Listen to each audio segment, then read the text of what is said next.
ਸਭ ਨੂੰ ਜੈਮਸੀ ਦੀ ਇੱਕ ਵਾਰੀ ਫਿਰ ਆਪਾਂ ਜੈਮਸੀ ਦੀ ਜੈਮਸੀ ਦੀ ਜੀ ਆਪਦਾ ਹਾਲੇਲੂਇਆ ਪਰਮੇਸ਼ਰ ਦਾ ਸ਼ੁਕਰ ਕਰਦੇ ਹਾਂ ਅੱਜ ਮੌਕਾ ਦਿੱਤਾ ਆਪਾਂ ਵਚਨ ਦੇ ਵਿੱਚੋਂ ਸਿੱਖ ਸਕੀਏ, ਬਾਈਬਲ ਸਟੱਡੀ ਕਰ ਸਕੀਏ। ਔਰ ਪਿਛਲੇ ਕੁਝ ਸਮੇਂ ਤੋਂ ਕਰ ਰਹੇ ਹਾਂ, ਕੁਝ ਸਾਲਾਂ ਤੋਂ ਪ੍ਰਕਾਸ਼ ਦੀ ਪੋਥੀ ਅਤੇ ਹੁਣ ਆਪਾਂ ਚੈਪਟਰ 20ਵੇਂ ਚੈਪਟਰ ਤੱਕ ਪਹੁੰਚ ਗਏ ਹਾਂ ਜੀ। Praise the Lord. ਹਾਂਜੀ, ਅਤੇ ਉਹਦੀਆਂ ਆਪਾਂ 20ਵੇਂ ਚੈਪਟਰ ਦਾ ਜਿਹੜਾ ਹੈਗਾ ਆਇਤ 4 ਤੋਂ 10 ਜਿਹਦੇ ਵਿੱਚ ਮਿਲੀਨੀਅਮ ਯਿਸੂ ਮਸੀਹ ਦੀ 1000 ਸਾਲਾ ਬਾਦਸ਼ਾਹੀ ਦੀਆਂ ਬਾਰੇ ਹੈਗਾ, ਸਾਰੇ ਡਿਟੇਲ ਦੇ ਵਿੱਚ ਹੈਗੀ ਆ। ਉਹਨੂੰ ਕਰ ਰਹੇ ਹੈਗੇ ਆਪਣੇ ਮੇਰੇ ਖਿਆਲ 10 ਸਟੱਡੀਆਂ ਹੋ ਗਈਆਂ ਜੀ ਇਹਦੇ ਬਾਰੇ। ਪਤਾ ਨਹੀਂ ਕਰੀ ਜਾ ਰਹੇ ਹਾਂ, ਮਤਲਬ ਸਿਰਫ ਮਿਲੀਨੀਅਮ ਦੇ ਉੱਪਰ ਹੀ ਹੈ ਨਾ, 1000 ਸਾਲਾ ਯਿਸੂ 8 ਤੋਂ 10 ਆਇਤ ਦੇ ਵਿੱਚ ਜਿਹੜੇ ਵਾਕਿਆਤ ਨੇ ਹਾਂ ਉਹ ਹੀ ਹਾਲਾਤ ਚੱਲ ਰਹੇ ਨੇ। ਹਾਂ, ਅਤੇ ਉਹ ਅੱਜ ਵੀ ਹਾਲੇ 2016 ਤੋਂ ਵਰਸ ਬਾਈ ਵਰਸ ਇਹ ਚੱਲ ਰਹੀ ਹੈ ਅਤੇ ਹੁਣ ਚੈਪਟਰ 20 ਤੱਕ ਵੀ ਹੈ ਜੀ।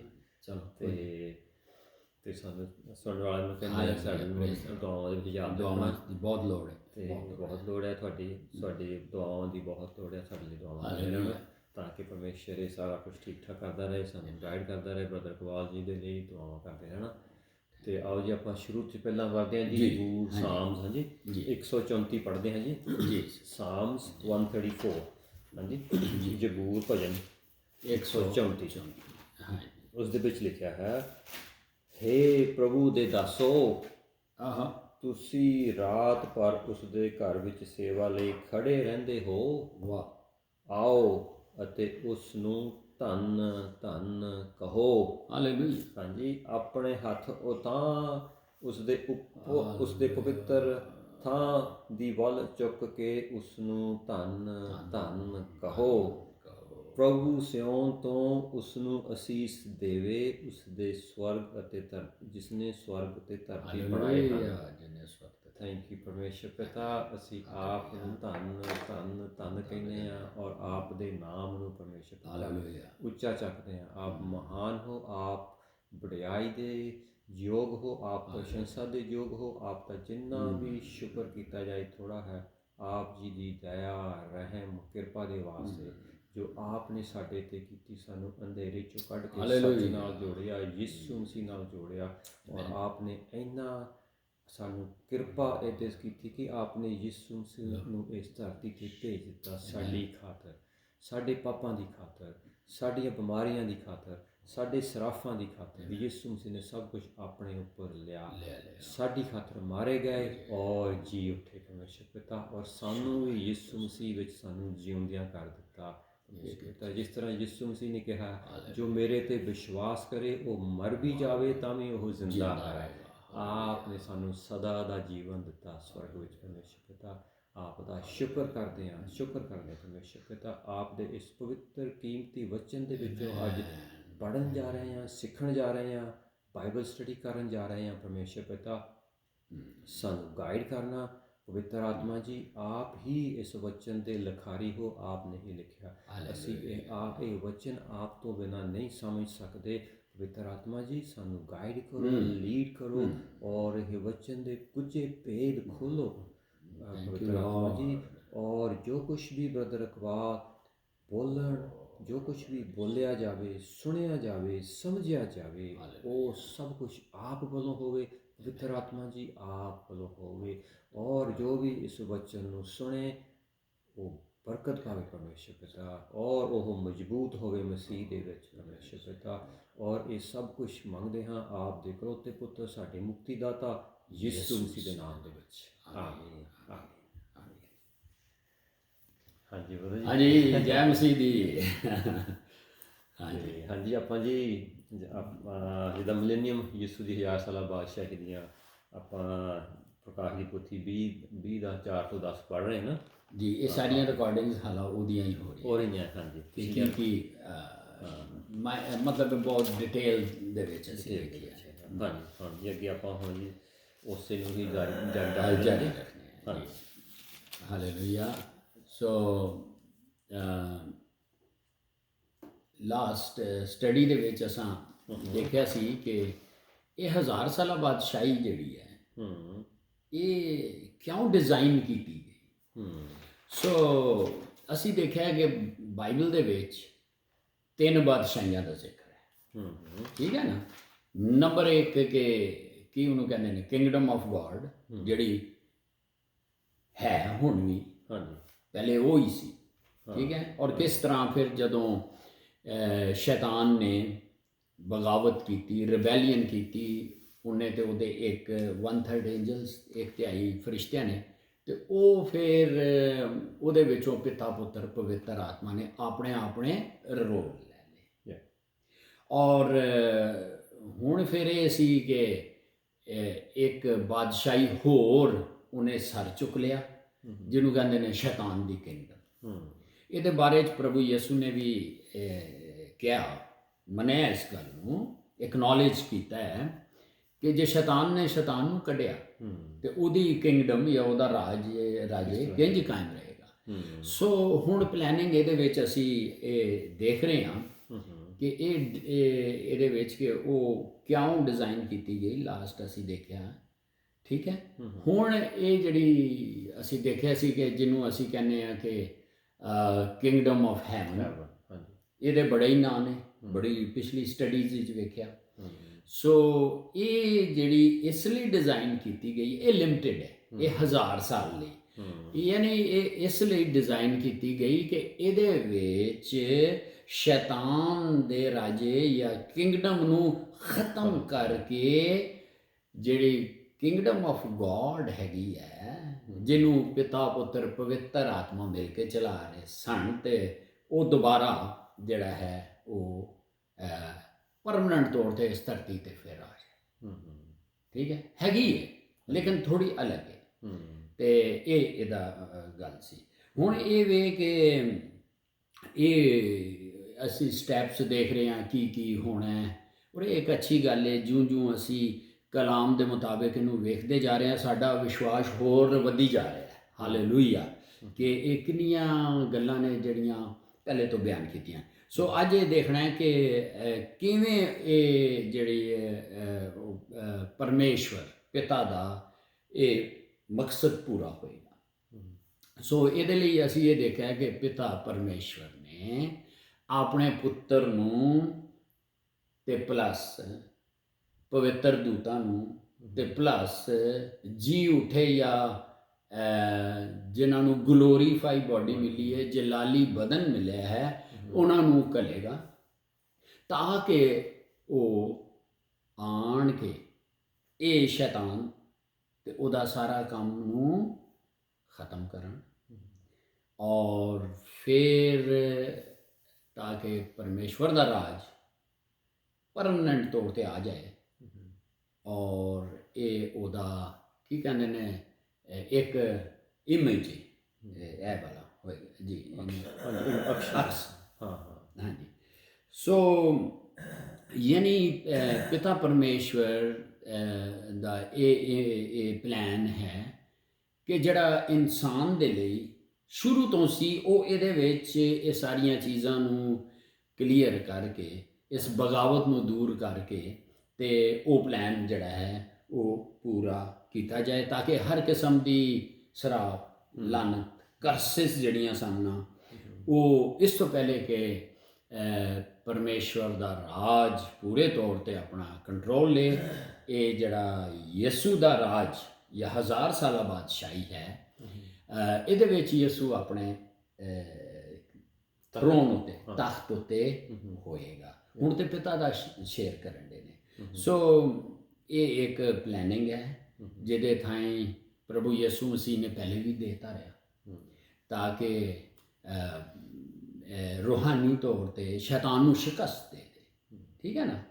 ਯਾਨੀ ਕੁਲਸੀਆਂ 2 ਦੀ ਕੀ ਲਿਖਿਆ ਜੀ 15 ਦੇ ਵਿੱਚ ਕਿ ਉਹਨੇ ਸਲੀਬ ਉੱਤੇ ਇਹਨਾਂ ਸ਼ਕਤੀਆਂ ਦਾ ਬੈਂਡ ਵਾਜਾ ਵਜਾ ਦਿੱਤਾ। ਠੀਕ ਹੈ ਨਾ।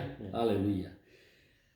ਤੇ ਇਹ ਹੁਣ ਤਾਂ ਕਿ ਪਰਮੇਸ਼ਵਰ ਦਾ ਰਾਜ ਹਮੇਸ਼ਾ ਤੱਕ ਹੁਣ ਕਾਇਮ ਹੋ ਜਾਏ। ਕੁਝ ਹਵਾਲੇ ਨੋਟ ਕਰ ਲਈਏ। ਇਹ ਮੈਥਿਊ ਚੈਪਟਰ 24 ਵਰਸ 29 ਤੋਂ 31। ਮੈਂ ਅੰਗਰੇਜ਼ੀ 'ਚ ਬੋਲਦੇ ਨਾ, ਤੁਸੀਂ ਨਾਲ ਮੱਤੀ 24 ਦੀ 29 ਤੋਂ 31। ਸੋ ਮੈਥਿਊ ਚੈਪਟਰ 25 ਉਹਦੀ 31 ਤੋਂ 46 ਇਹ ਜ਼ਰੂਰ ਪੜ੍ਹਨੀਆਂ ਨੇ। ਹਾਂ, ਮੱਤੀ 25 ਦੀ 31 ਤੋਂ 46।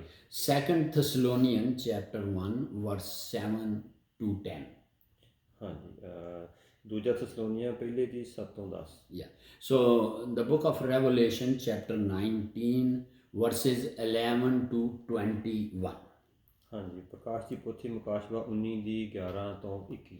So the book of Revelation chapter V verses 1 to 10 10 ਹੈ। ਹਾਂਜੀ, ਪ੍ਰਕਾਸ਼ ਦੀ ਪੋਥੀ 20 ਦੀ 1 ਤੋਂ 10। ਹਾਂ, ਸੋ ਇਹ ਅਸੀਂ ਇਹ ਦੇਖ ਰਹੇ ਹਾਂ ਕਿ ਮਕਸਦ ਕਿਵੇਂ ਪੂਰਾ ਕਰੇਗਾ। ਸੋ ਕਰੀਬ ਆ ਰਹੇ ਹਾਂ। ਹੁਣ 1000 ਸਾਲਾ ਬਾਦਸ਼ਾਹੀ ਜਿਹੜੀ ਹੈ ਉਹ ਐਂਡ ਤੇ ਪਹੁੰਚ ਰਹੀ ਹੈ। ਹੁਣ ਇਹ ਦੇਖਣਾ ਹੈ ਕਿ 1000 ਸਾਲਾ ਬਾਦਸ਼ਾਹੀ, ਇਹ ਵਰਸਿਸ ਦੇਖ ਲਓ 7 ਤੋਂ 10 ਪੜ੍ਹ ਦਿਓ। ਰੈਵਲੇਸ਼ਨ ਥੋੜ੍ਹਾ ਜਿਹਾ ਹੁਣ ਗਾਂ ਨੂੰ ਮੂਵ ਕਰੀਏ।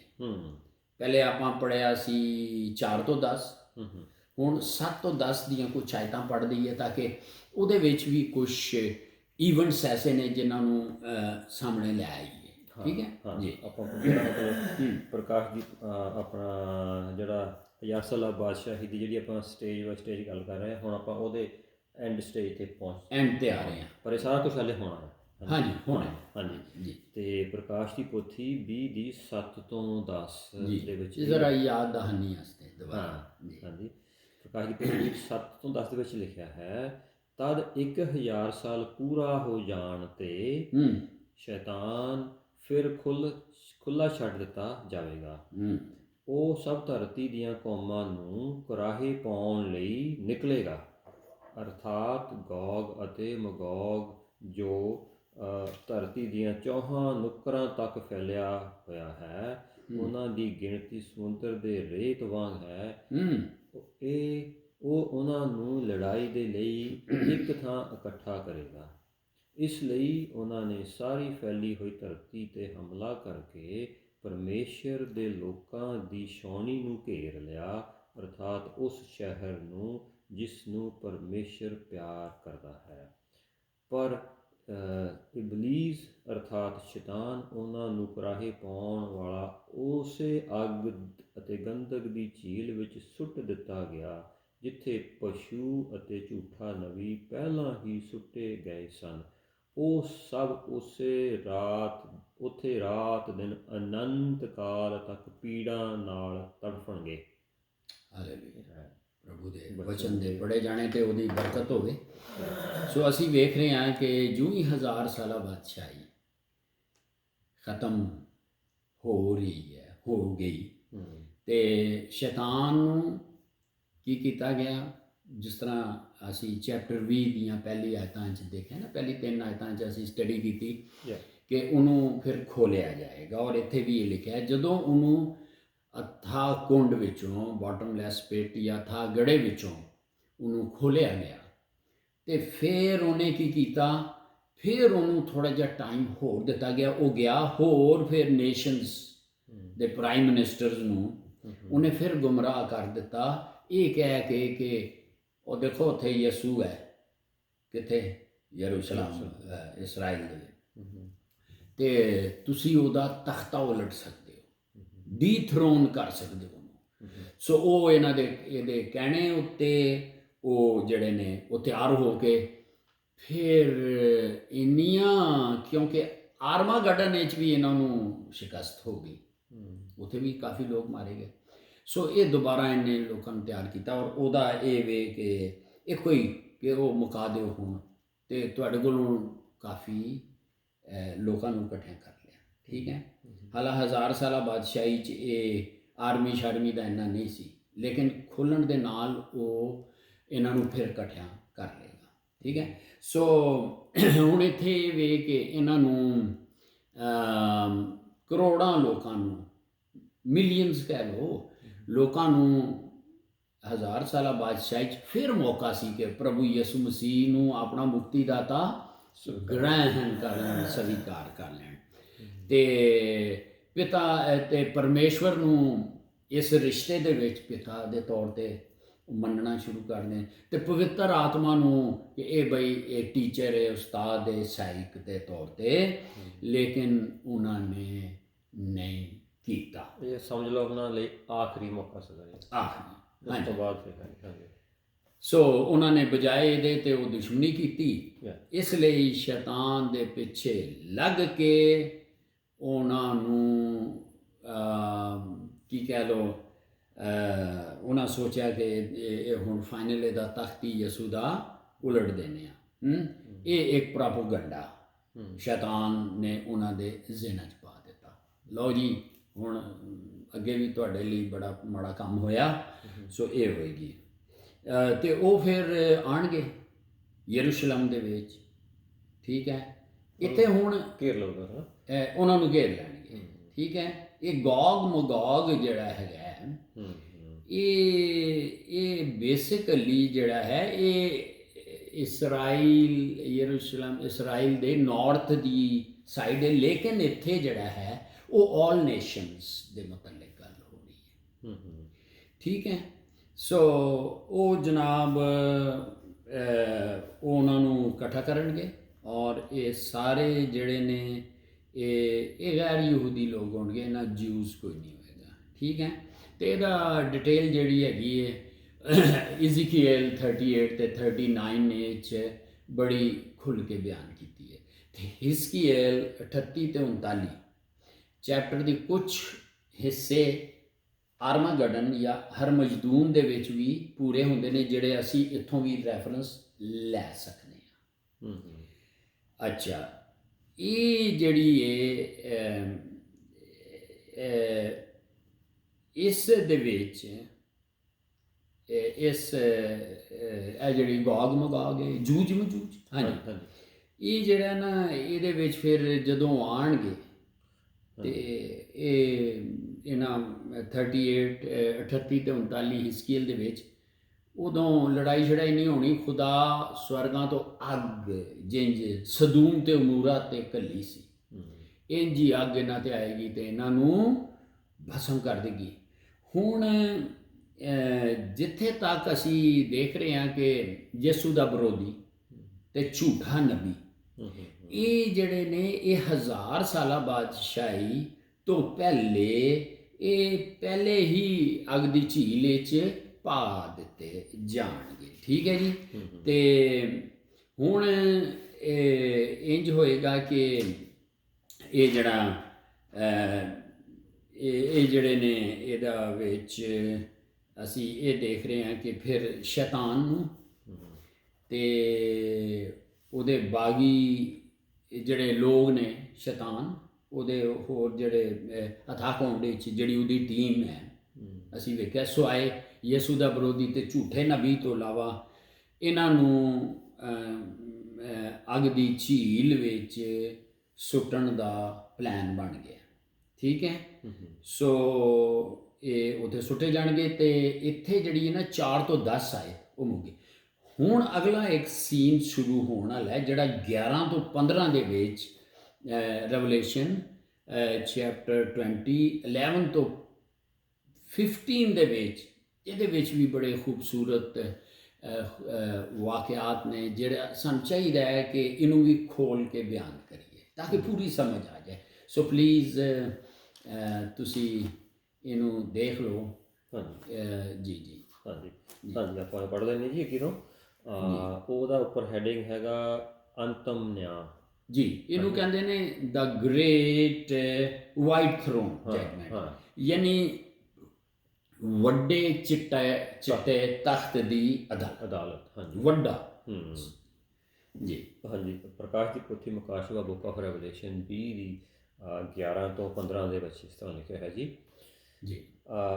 ਅੰਤਮ ਨਿਆਂ ਇਸ ਦਾ ਹੈਡਿੰਗ ਹੈ। ਤਾਂ ਲਿਖਿਆ, ਤਦ ਮੈਂ ਇੱਕ ਚਿੱਟੇ ਵੱਡੇ ਤਾਕਤ ਨੂੰ ਅਤੇ ਉਸ 'ਤੇ ਬੈਠੇ ਜਨ ਨੂੰ ਦੇਖਿਆ। ਧਰਤੀ ਅਤੇ ਆਕਾਸ਼ ਉਸ ਦੇ ਸਾਹਮਣੇ ਹਟ ਗਏ ਅਤੇ ਲੋਪ ਹੋ ਗਏ। ਉਹਨਾਂ ਦੇ ਲਈ ਉਹਨਾਂ ਦੇ ਲਈ ਪਿੱਛੇ ਕੋਈ ਥਾਂ ਨਾ ਬਚੀ। ਫਿਰ ਮੈਂ ਸਭ ਮਰੇ ਹੋਏ ਅਰਥਾਤ ਛੋਟੇ ਅਤੇ ਵੱਡੇ ਉੱਥੇ ਖੜੇ ਦੇਖੇ ਅਤੇ ਉਹਨਾਂ ਲਈ ਪੋਥੀਆਂ ਖੋਲ੍ਹੀਆਂ ਗਈਆਂ, ਜਿਸ ਦੇ ਨਾਲ ਹੀ ਇੱਕ ਹੋਰ ਪੋਥੀ ਜੋ ਜੀਵਨ ਦੀ ਸੀ ਖੋਲ੍ਹੀ ਗਈ। ਤਦ ਸਭ ਮਰਿਆ ਹੋਇਆਂ ਦਾ ਨਿਆਂ ਉਹਨਾਂ ਦੇ ਕੰਮਾਂ ਦੇ ਆਧਾਰ 'ਤੇ ਕੀਤਾ ਗਿਆ। ਇਸ ਦੇ ਲਈ ਸਮੁੰਦਰ ਤੋਂ ਆਪਣੇ ਵਿੱਚ ਮਰੇ ਹੋਏ ਅਤੇ ਮੌਤ ਦੇ ਨਰਕ ਕੁੰਡ ਦੇ ਆਪਣੇ ਵਿੱਚ ਰੱਖੇ ਗਏ ਮਾਰਿਆਂ ਹੋਇਆਂ ਨੂੰ ਵਾਪਸ ਮੋੜ ਦਿੱਤਾ। ਹਰ ਮਨੁੱਖ ਦਾ ਨਿਆਂ ਉਸ ਦੇ ਕੰਮਾਂ ਅਨੁਸਾਰ ਕੀਤਾ ਗਿਆ। ਤਦ ਮੌਤ ਅਤੇ ਨਰਕ ਕੁੰਡ ਦੀ ਅੱਗ ਦੀ ਝੀਲ ਵਿੱਚ ਸੁੱਟੇ ਦਿੱਤਾ ਗਿਆ, ਅਤੇ ਅੱਗ ਦੀ ਝੀਲ ਦੂਜੀ ਮੌਤ ਹੈ। ਜਿਸ ਕਿਸੇ ਦਾ ਵੀ ਨਾਂ ਜੀਵਨ ਦੀ ਪੋਥੀ ਵਿੱਚ ਨਾ ਲਿਖਿਆ, ਉਸ ਨੂੰ ਅੱਗ ਦੀ ਝੀਲ ਵਿੱਚ ਸੁੱਟ ਦਿੱਤਾ ਗਿਆ। ਹਾਲੇਲੂਇਆ। ਸੋ ਇੱਥੇ 20 ਚੈਪਟਰ ਦਾ ਐਂਡ ਹੈ ਨਾ। ਹਾਂ, ਹਾਂਜੀ। ਹੁਣ ਇਹ 1000 ਸਾਲਾਂ ਬਾਦਸ਼ਾਹੀ ਜਦੋਂ ਪੂਰੀ ਹੋਏਗੀ, ਯੂਹੰਨਾ ਨੇ ਇੱਕ ਬਹੁਤ ਵੱਡਾ ਚਿੱਟਾ ਤਖਤ ਦੇਖਿਆ, ਠੀਕ ਹੈ, ਥਰੋਨ ਦੇਖਿਆ, ਜਿਹਦੇ ਉੱਤੇ ਪਿਤਾ ਬੈਠਾ, ਠੀਕ ਹੈ। ਜਦੋਂ ਉਹ ਪਿਤਾ ਨੂੰ ਉਹਨੇ ਵੇਖਿਆ ਤੇ ਉਸ ਤਖਤ ਉੱਤੇ ਉਹਨੇ ਦੇਖਿਆ ਕਿ ਇਹ ਧਰਤੀ ਵੀ ਉਹਦੇ ਅੱਗੋਂ ਭੱਜ ਗਈ, ਉਹਨਾਂ ਨੂੰ ਜਗ੍ਹਾ ਹੀ ਨਾ ਮਿਲੀ ਕਿੱਥੇ ਜਾਣਾ। ਹਾਂ, ਧਰਤੀ ਸਾਰਾ ਕੁਝ ਅਲੋਪ ਹੋ ਗਿਆ, ਖਤਮ ਹੋ ਗਿਆ। ਗਿਆ। ਇਹ ਉਹੀ ਤਖਤ ਹੈ ਜਿਹੜਾ ਇਸ ਕਿਤਾਬ ਵਿੱਚ ਸਾਨੂੰ ਨਜ਼ਰ ਆਉਂਦਾ ਹੈ, ਲੇਕਿਨ ਸਿਰਫ ਅਸੀਂ ਇਹ ਵੇਖਦੇ ਹਾਂ ਕਿ 11 ਦੇ ਵਿੱਚ ਇਹਦੀ ਕੋਈ ਡਿਸਕ੍ਰਿਪਸ਼ਨ ਦੱਸੀ ਗਈ ਹੈ ਆਇਤ ਦੇ ਵਿੱਚ, ਰੈਵਲੇਸ਼ਨ 20 ਦੀ ਹੈ ਇੱਥੇ ਲਿਖਿਆ ਹੈ। ਸੋ ਇੱਥੇ ਪਰਮੇਸ਼ਵਰ ਪਿਤਾ ਦੇ ਬਾਰੇ 'ਚ ਬਿਆਨ ਕੀਤਾ ਗਿਆ ਹੈ, ਤੇ ਤਖਤ ਦੇ ਬਾਰੇ 'ਚ ਨਹੀਂ, ਥਰੋਨ ਦੇ ਬਾਰੇ 'ਚ ਨਹੀਂ। ਸੋ ਹੁਣ ਸਵਾਲ ਇਹ ਵੇ ਕਿ ਇੱਥੇ ਮਸੀਹ ਦੇ ਤਖਤ ਦਾ ਬਿਆਨ ਨਹੀਂ ਗਾ, ਜਿਹਦਾ ਇਹ ਮਤਲਬ ਨਹੀਂ ਕਿ ਉਹ ਉੱਥੇ ਨਹੀਂ ਗਾ 1000 ਸਾਲ ਲਈ, ਤੇ ਉਹ ਸਾਰਾ ਕੁਛ ਕਰਕੇ। ਹੁਣ ਥੋੜ੍ਹਾ ਜਿਹਾ ਅਸੀਂ ਅਗਲੇ ਐਪੀਸੋਡ ਵਿੱਚ ਚਲੇ ਗਏ ਹਾਂ 1000 ਸਾਲ ਤੋਂ ਬਾਅਦ। ਤੇ ਕਿਉਂਕਿ ਪਹਿਲਾਂ ਕਰੰਥੀਆਂ ਦੇ ਵਿੱਚ ਅਸੀਂ ਦੇਖਿਆ ਸੀ ਨਾ ਕਿ ਉਹ 15 ਦੇ ਵਿੱਚ ਜੀ ਅਸੀਂ ਦੇਖਿਆ ਸੀ, ਉਹਦੀਆਂ ਕੁਝ ਆਇਤਾਂ ਤੁਸੀਂ ਪੜ੍ਹੀਆਂ ਸਨ, 25 ਤੋਂ 28 ਅਗਰ ਦੁਬਾਰਾ ਪੜ੍ਹ ਦਿਓ ਪਲੀਜ਼, ਪਹਿਲਾ ਕਰੰਥੀਆਂ 15 ਦੀ। ਇਹ ਹੁਣ 1000 ਸਾਲਾ ਬਾਦਸ਼ਾਹੀ ਜਿਹੜੀ ਹੈ 24 ਤੋਂ 28, ਇਹ ਜਦੋਂ ਇਹਦੇ ਵਿੱਚ ਖੁਦਾਵੰਦ ਯਿਸੂ ਮਸੀਹ ਇਹ ਸਾਰਾ ਕੁਛ ਕਰੇਗਾ ਤੇ ਹੋਏਗਾ ਕਿ ਫਿਰ ਇਹ ਹਵਾਲੇ ਕਰ ਦੇਗਾ ਪਿਤਾ ਦੇ, ਤੇ ਫਿਰ ਇਹ ਪਿਤਾ ਦੇ ਵਿੱਚ ਫਿਰ ਸਾਰੇ ਇੱਕ ਹੋ ਜਾਣਗੇ, ਠੀਕ ਹੈ। ਸੋ ਇਹ ਜ਼ਰਾ ਪੜ੍ਹ ਦਿਓ ਥੋੜ੍ਹਾ ਜਿਹਾ, ਸਾਨੂੰ ਇਹਦੇ ਵਿੱਚ ਵੀ ਹੋ ਜਾਏ। ਹਾਂਜੀ, ਆਪਾਂ ਪੜ੍ਹਦੇ ਹਾਂ ਜੀ, ਪਹਿਲਾ ਕਰੰਥੀਆਂ 15 ਦੀ 24 ਜੀ। ਅਸੀਂ ਇਹ ਦੇਖ ਰਹੇ ਹਾਂ ਕਿ 1000 ਸਾਲਾਂ ਬਾਦਸ਼ਾਹੀ ਤੋਂ ਬਾਅਦ ਸ਼ੈਤਾਨ ਦਾ ਐਂਡ ਵੇਖ ਰਹੇ ਹਾਂ, ਉਹਦੀ ਆਖਰਤ ਦੇਖ ਰਹੇ ਹਾਂ ਜੀ। ਇਹ ਉਹ ਟਾਪਿਕ 'ਤੇ ਗੱਲ ਹੋ ਰਹੀ ਹੈ। ਹਾਂਜੀ, ਇਸ ਦੇ ਵਿੱਚ ਲਿਖਿਆ ਹੈ, ਫਿਰ ਅੰਤ ਆ ਜਾਵੇਗਾ ਜਦੋਂ ਮਸੀਹ ਸਭ ਰਾਜਿਆਂ, ਅਧਿਕਾਰੀਆਂ ਅਤੇ ਸ਼ਕਤੀਆਂ ਨੂੰ ਨਾਸ਼ ਕਰਕੇ ਰਾਜ ਨੂੰ ਪਰਮੇਸ਼ਰ ਪਿਤਾ ਦੇ ਹੱਥ ਸੌਂਪ ਦੇਵੇਗਾ, ਕਿਉਂਕਿ ਜਦੋਂ ਤੱਕ ਪਰਮੇਸ਼ਰ ਸਭ ਵੈਰੀਆਂ ਨੂੰ ਮਸੀਹ ਦੇ ਪੈਰਾਂ ਥੱਲੇ ਨਾ ਕਰ ਦੇਵੇ, ਉਸ ਸਮੇਂ ਤੱਕ ਮਸੀਹ ਦਾ ਰਾਜ ਕਰਨਾ ਜ਼ਰੂਰੀ ਹੈ। ਸਭ ਤੋਂ ਅੰਤ ਵੈਰੀ ਜਿਸ ਦਾ ਨਾਸ਼ ਜ਼ਰੂਰੀ ਹੈ, ਮੌਤ ਹੈ, ਕਿਉਂਕਿ ਧਰਮ ਗ੍ਰੰਥ ਕਹਿੰਦਾ ਹੈ, ਪਰਮੇਸ਼ਰ ਨੇ ਸਭ ਚੀਜ਼ਾਂ ਉਸਦੇ ਪੈਰਾਂ ਹੇਠ ਕਰ ਦਿੱਤੀਆਂ ਹਨ। ਪਰ ਇਹ ਸਾਫ਼ ਹੈ, ਸਭ ਚੀਜ਼ਾਂ ਵਿੱਚ ਪਰਮੇਸ਼ਰ ਆਪ ਨਹੀਂ ਹੈ, ਕਿਉਂਕਿ ਇਹ ਤਾਂ ਪਰਮੇਸ਼ਰ ਹੀ ਹੈ ਜੋ ਸਭ ਚੀਜ਼ਾਂ ਨੂੰ ਮਸੀਹ ਦੇ ਅਧਿਕਾਰ ਵਿੱਚ ਕਰਦਾ ਹੈ। ਹਾਲੇਲੂਇਆ। ਫਿਰ ਜਦੋਂ ਸਭ ਕੁਝ ਪੁੱਤਰ ਦੇ ਅਧਿਕਾਰ ਵਿੱਚ ਹੋ ਜਾਵੇਗਾ, ਤਾਂ ਪੁੱਤਰ ਆਪਣੇ ਆਪ ਨੂੰ ਪਰਮੇਸ਼ਰ ਦੇ ਅਧਿਕਾਰ ਵਿੱਚ ਦੇ ਦੇਵੇਗਾ ਕਿ ਪਰਮੇਸ਼ਰ ਸਭ ਦੇ ਉੱਤੇ ਰਾਜ ਕਰੇ। ਹਾਲੇਲੂਇਆ। ਇਹ 1000 ਸਾਲਾ ਬਾਦਸ਼ਾਹੀ 'ਚ ਅਸੀਂ ਦੇਖ ਰਹੇ ਹਾਂ ਕਿ ਯਿਸੂ ਦਾ ਤੇ ਤਖਤ ਕੋਈ ਨਹੀਂ, ਉਹ 1000 ਸਾਲਾਂ ਦੇ ਲਈ, ਲੇਕਿਨ ਹੁਣ ਇਸੇ ਵਾਈਟ ਥਰੋਨ ਦੇ ਵਿੱਚ ਅਸੀਂ ਯਿਸੂ ਨੂੰ ਵੀ ਵੇਖ ਰਹੇ ਹਾਂ ਕਿ ਦੂਸਰੇ ਲਫ਼ਜ਼ਾਂ 'ਚ ਕਿ ਪਿਤਾ ਤੇ ਪੁੱਤਰ ਜਿਹੜੇ ਨੇ ਉਹ ਉੱਥੇ ਮੌਜੂਦ ਹੋਣਗੇ ਤੇ ਉਹ ਇਹ ਫਾਈਨਲ ਅਦਾਲਤ ਹੈ। ਇਹਦੇ ਵਿੱਚ ਬੜੀ ਡਿਟੇਲ ਹੈ ਕਿ ਇਹਦੇ ਵਿੱਚ ਕੋਈ ਅਪੀਲ ਦੀ ਗੁੰਜਾਇਸ਼ ਨਹੀਂ। ਅੱਛਾ, ਤੇ ਇਹਦੇ ਵਿੱਚ ਅਸੀਂ ਦੇਖ ਰਹੇ ਹਾਂ ਕਿ ਨੰਬਰ 1 ਇਹਦੇ ਵਿੱਚ ਇਸ ਗੱਲ ਨੂੰ ਥੋੜ੍ਹਾ ਜਿਹਾ ਸਮਝਣ ਲਈ ਥੋੜ੍ਹਾ ਜਿਹਾ ਇਹਨੂੰ ਪੁਆਇੰਟਾਂ 'ਚ ਕਰ ਲਈਏ। ਨੰਬਰ 1 ਕਿ ਇਹਦੇ ਵਿੱਚ ਫਿਰ ਜੱਜ ਕੌਣ ਹੋਏਗਾ? ਠੀਕ ਹੈ, ਸੋ ਪਿਤਾ ਵੀ ਹੋਏਗਾ ਤੇ ਪ੍ਰਭੂ ਯਿਸੂ ਵੀ ਹੋਣਗੇ। ਸੋ ਪਿਤਾ ਦੇ ਮੁਤਲਕ ਲਿਖੋ ਕਿ ਉਹ ਕਿੰਜ ਉਹ ਜੱਜ ਹੋਏਗਾ। ਇਹ ਕਿਹੜੀ? ਸਫੇਦ ਤਖਤ ਦੀ ਨਿਆਂ ਅਦਾਲਤ ਉੱਤੇ ਵਾਈਟ ਥਰੋਨ ਦੀ ਗੱਲ ਹੋ ਰਹੀ ਹੈ। ਅਬਰਾਨੀਆਂ 12 ਦੀ ਹਿਬਰੂ ਚੈਪਟਰ 12 ਵਰਸ 23 ਬੋਲ ਦਿਓ ਪੰਜਾਬੀ। ਹਾਂਜੀ, ਇਬਰਾਨੀਆਂ 12 ਦੀ 23। ਸੋ ਹਿਬਰੂ ਚੈਪਟਰ 13 ਵਰਸ 4 ਤੇ ਹਿਬਰੂ 13 ਦੀ ਇਬਰਾਨੀ 13 ਦੀ 4। ਸੋ ਰੈਵਲੇਸ਼ਨ ਚੈਪਟਰ 6 ਵਰਸ 10। ਪ੍ਰਕਾਸ਼ ਦੀ ਪੋਥੀ 6 ਦਾ 10 ਜੀ। ਸੋ ਇਹ ਵਰਸਿਸ ਨੇ ਜਿਹੜੀਆਂ ਦੱਸਦੀਆਂ ਨੇ ਕਿ ਪਿਤਾ ਪਰਮੇਸ਼ਵਰ ਵੀ ਜੱਜ ਹੋਏਗਾ। ਠੀਕ ਹੈ, ਆਪਾਂ ਇਹ ਕਿਹਾ ਕਿ ਦੋਵਾਂ ਨੇ ਇਹ ਜੱਜਮੈਂਟ ਕਰਨੀ। ਠੀਕ, ਅੱਛਾ, ਹੁਣ ਪ੍ਰਭੂ ਯਿਸੂ ਦੇ ਮੁਤਲਕ ਕਿ ਉਹ ਵੀ ਜੱਜ ਹੋਏਗਾ। ਕਿੱਥੇ ਲਿਖਿਆ? ਯਾਨੀ ਗੋਡ ਦਾ ਸਨ ਜਿਹਨੂੰ ਕਹਿੰਦੇ ਨੇ ਅਸੀਂ, ਹੈ ਨਾ। ਯਹੂਨਾ 5 ਦੀ John gospel John chapter 5 verse 19 to 27। So the book of Acts chapter 10 verse 42। ਹਾਂ, ਚਿਹਰੇ ਦੇ ਕਰਤੱਵ 10 ਦੀ 42। So the book of Acts chapter 17 verse 30 and 31। ਹਾਂ, 17 ਦੀ 30 ਤੇ 31। So 2 Timothy chapter 4 verse 8। ਦੂਜਾ ਤਿਮੋਥੀ 4 ਦੀ 8। The book of Revelation chapter 19 verse 11। ਹਾਂ, ਪ੍ਰਕਾਸ਼ ਦੀ ਪੋਥੀ 19 ਦਾ 11। ਹਾਂ, ਸੋ ਪਹਿਲਾ ਪਿਤਾ ਫਿਰ ਪ੍ਰਭੂ ਯਿਸੂ। ਹੁਣ ਦੋਵਾਂ ਦੇ ਹਵਾਲੇ ਲਿਖ ਲਓ ਕਿ ਦੋਵਾਂ ਦੇ ਹਵਾਲੇ 2 ਟਿਮੋਥੀ ਚੈਪਟਰ 4 ਵਰਸ 1। ਇਹ ਨਖੇੜਾ ਹੋਣਾ ਚਾਹੀਦਾ, ਕੋਈ ਕਨਫਿਊਜ਼ਨ ਨਹੀਂ ਹੈ। ਠੀਕ ਹੈ ਦੋਏ ਨੇ ਲੇਕਿਨ ਆਪਣੀ ਆਪਣੀ ਜਗ੍ਹਾ ਉਹਦੇ ਆ। ਤੇ 2 ਟਿਮੋਥੀ ਚੈਪਟਰ 4 ਵਰਸ 1 ਲਿਖ ਲਈ ਕਿ ਇਹ ਦੱਸਦੀ ਹੈ ਕਿ ਦੋਏ ਜੱਜ ਹੋਣਗੇ। ਫਿਰ ਜਿਹੜਾ ਪਿਤਾ ਹੈ ਉਹ ਪ੍ਰਭੂ ਯਿਸੂ ਮਸੀਹ ਦੇ ਵਸੀਲੇ ਦੇ ਨਾਲ ਹੀ ਹੋਏਗਾ ਕਿ ਉਹ ਜੱਜਮੈਂਟ ਕਰੇਗਾ। ਯਾਨੀ ਪਿਤਾ ਪ੍ਰਭੂ ਯਿਸੂ ਮਸੀਹ ਦੇ ਵਸੀਲੇ ਦੇ ਨਾਲ ਜੱਜਮੈਂਟ ਕਰੇਗਾ। ਚੇਲਿਆਂ ਦੇ ਦ ਬੁੱਕ ਆਫ ਐਕਟਸ ਚੈਪਟਰ 17 ਵਰਸ 31। ਚੇਲਿਆਂ ਦੇ ਕਰਤੱਵ 17 ਦੀ 31। ਸੋ ਰੋਮਨਸ ਚੈਪਟਰ 12 ਵਰਸ 6 ਤੇ 12 ਦੀ 6 ਰੋਮੀਆਂ ਦੀ। ਹਾਂਜੀ, ਤੇ ਫਿਰ ਇਹ ਵੀ ਦੇਖ ਲਈਏ ਕਿ ਹੁਕਮ ਦੇਗਾ ਪਿਤਾ। ਠੀਕ ਹੈ, ਹੁਕਮ ਪਿਤਾ ਦੇਗਾ ਤੇ ਪੁੱਤਰ ਪ੍ਰਭੂ ਯਿਸੂ ਮਸੀਹ ਇਹ ਚਿੱਟੇ ਤਖਤ ਦੀ ਅਦਾਲਤ 'ਚ ਉਹਨੂੰ ਪੂਰਾ ਕਰੇਗਾ।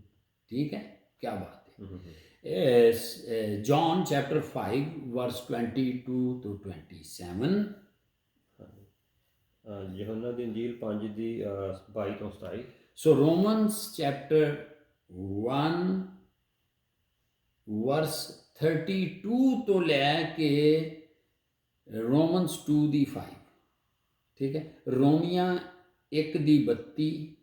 ਹਾਂ, ਰੋਮੀਆਂ 1 ਦੀ 32 ਤੋਂ ਲੈ ਕੇ 2 ਦੀ 5 ਤੱਕ। 2 ਦੀ 5 ਤੱਕ। ਸੋ ਇਹ ਜਿਹੜਾ ਹੈ ਅੱਗੇ ਅਸੀਂ ਫਿਰ ਦੇਖਾਂਗੇ ਕਿ ਅਦਾਲਤ ਕਿਹਨਾਂ ਦੀ ਹੋਏਗੀ। ਸੋ ਉਹ ਨੈਕਸਟ ਸਟੱਡੀਜ਼ ਕਰ ਲਾਂਗੇ ਤਾਂ ਕਿ ਸਾਡਾ ਬ੍ਰੇਕ ਨਾ ਹੋਏ। ਸੋ ਆਪਾਂ ਹੁਣ ਇਹ ਵਰਸਿਸ ਅੱਗੇ ਦੇਖ ਰਹੇ ਹਾਂ ਕਿ ਇਹਦੇ ਵਾਕਿਆਤ ਆਫਟਰ 1000 ਸਾਲਾਂ ਬਾਅਦ ਸ਼ਾਇਦ ਇਹ ਹੁਣ ਹੋਈ। ਠੀਕ ਹੈ, ਹਾਂ ਠੀਕ ਹੈ ਜੀ, ਆਪਾਂ ਇੱਥੇ ਫਿਨਿਸ਼ ਕਰ ਲਈਏ ਜੀ। ਕੋਈ ਸਵਾਲ? ਠੀਕ ਹੈ, ਹਾਂਜੀ, ਨਹੀਂ ਠੀਕ ਹੈ ਜੀ, ਬਹੁਤ ਵਧੀਆ। ਹਾਂਜੀ, ਹਾਂ ਤੇ ਉਹ ਫਿਰ ਆਪਾਂ ਇਹ ਕਿਉਂਕਿ ਗ੍ਰੇਟ ਵਾਈਟ ਥਰੋਨ ਦੀ ਆ ਹੈਗੀ ਜੱਜਮੈਂਟ ਸੀਟ ਆਫ ਕ੍ਰਾਈਸਟ ਦੀ, ਉਹ ਵੱਖਰਾ ਸੀ ਜੱਜਮੈਂਟ ਵਾਲੀ ਸੀਟ ਵੱਖਰੀ ਆ। ਗ੍ਰੇਟ ਵਾਈਟ ਥਰੋਨ ਦੀ ਆਪਾਂ ਦੂਸਰਾ ਕਰੰਥੀਆਂ 5 ਦੀ 10 ਉਹਨੂੰ ਗ੍ਰੀਕ ਵਿੱਚ ਕਹਿੰਦੇ ਨੇ ਬੀਮਾ। ਹਾਂ, ਉਹ ਵੱਖਰੇ ਜੱਜਮੈਂਟਸ ਆ। ਇਹ ਹੋ ਰਿਹਾ, ਉਹ ਹੋ ਰਿਹਾ, ਉਹ ਸਜ਼ਾ ਦੇਣ ਵਾਲੀ ਆਹ ਤੇ ਉਹ ਹੈਗੀ ਜਿਹੜੀ ਯਿਸੂ ਦੇ ਗ੍ਰੇਟ ਵਾਈਟ ਥਰੋਨ ਜਿਹੜੀ ਸੌਰੀ ਯਿਸੂ ਦੀ ਜੱਜਮੈਂਟ ਜਿਹੜੀ ਹੋਣੀ ਆ ਜ਼ਿੰਦਾ ਕੌਮਾਂ ਦੀ ਹਾਂ ਉਹ ਹਾਂਜੀ ਜਿੰਦਾ ਕੌਮਾਂ ਦੀ ਬਾਕੀ ਜਨ ਵਿਸ਼ਵਾਸੀਆਂ ਦੇ ਹੋਰ ਤਾਂ ਆਪਾਂ ਇੱਥੇ ਫਿਨਿਸ਼ ਕਰਦੇ ਹਾਂ ਜੀ ਹਾਲੇਲੂਇਆ ਥੈਂਕ ਯੂ ਪਰਮੇਸ਼ਰ ਪਿਤਾ ਆਪ ਦਾ ਸ਼ੁਕਰ ਕਰਦੇ ਹਾਂ ਇਸ ਵਚਨ ਦੇ ਲਈ ਇਸ ਪਵਿੱਤਰ ਕੀਮਤੀ ਵਚਨ ਦੇ ਲਈ ਪਰਮੇਸ਼ਰ ਪਿਤਾ ਔਰ ਜੋ ਵੀ ਬੋਲਿਆ ਗਿਆ ਪੜ੍ਹਿਆ ਗਿਆ ਸੁਣਿਆ ਗਿਆ ਸਮਝਿਆ ਗਿਆ ਆਪ ਦੇ ਪਵਿੱਤਰ ਆਤਮਾ ਦੁਆਰਾ ਉਹ ਸਾਡੇ ਅੰਦਰ ਵਸ ਜਾਏ ਪਰਮੇਸ਼ਰ ਪਿਤਾ ਔਰ ਸੁਣਨ ਵਾਲਿਆਂ ਦੇ ਦਿਲਾਂ ਨੂੰ ਨਰਮ ਕਰੋ ਔਰ ਇਹ ਵਚਨ ਉਹਨਾਂ ਦੇ ਸਾਡੇ ਸਭ ਦੇ ਅੰਦਰ ਵਸ ਜਾਏ ਪਰਮੇਸ਼ਰ ਪਿਤਾ ਔਰ ਬਹੁਤ ਸਾਰਾ ਫਲ ਲੈ ਕੇ ਆਵੇ ਔਰ ਆਪ ਜੀ ਦੀ ਮਰਜ਼ੀ ਪੂਰੀ ਹੋਵੇ ਇਸ ਵਚਨ ਦੁਆਰਾ ਪਰਮੇਸ਼ਰ ਪਿਤਾ ਔਰ ਇਹ ਸਾਰੇ ਵਚਨ ਨੂੰ ਯਿਸੂ ਮਸੀਹ ਦੇ ਪਵਿੱਤਰ ਲਹੂ ਨਾਲ ਢੱਕਦੇ ਹਾਂ ਸੀਲ ਕਰਦੇ ਹਾਂ ਤਾਂ ਕਿ ਦੁਸ਼ਮਣ ਚੁਰਾ ਨਾ ਸਕੇ ਕਿਉਂਕਿ ਦੁਸ਼ਮਣ ਕੀਮਤੀ ਚੀਜ਼ਾਂ ਚੁਰਾਉਂਦਾ ਆ ਦੁਸ਼ਮਣ ਨੂੰ ਚੋਰ ਵੀ ਕਿਹਾ ਗਿਆ ਪਰਮੇਸ਼ਰ ਇਹ ਕੀਮਤੀ ਵਚਨ ਨੂੰ ਦੁਸ਼ਮਣ ਚੁਰਾ ਨਾ ਸਕੇ ਇਸ ਵਿੱਚ ਕੋਈ ਕਨਫਿਊਜ਼ਨ ਕੋਈ ਇਸ ਦੇ ਵਿੱਚ ਕੋਈ ਗਲਤੀ ਕੋਈ ਭੁਲੇਖਾ ਨਾ ਪਾ ਸਕੇ ਯਿਸੂ ਮਸੀਹ ਨਾਮ ਦੇ ਵਿੱਚ ਪਰਮੇਸ਼ਰ ਪਿਤਾ ਔਰ ਇਹ ਸਾਰੇ ਵਚਨ ਨੂੰ ਪਰਮੇਸ਼ਰ ਪਿਤਾ ਇਹ ਬਰਕਤ ਪਾਵੇ ਜੋ ਵੀ ਸੁਣੇ ਇਹ ਸਭ ਕੁਝ ਮੰਗਦੇ ਹਾਂ ਆਪ ਦੇ ਇਕਲੌਤੇ ਪੁੱਤਰ ਸਾਡੇ ਮੁਕਤੀਦਾਤਾ ਯਿਸੂ ਮਸੀਹ ਦੇ ਨਾਮ ਦੇ ਵਿੱਚ ਆਮੀਨ।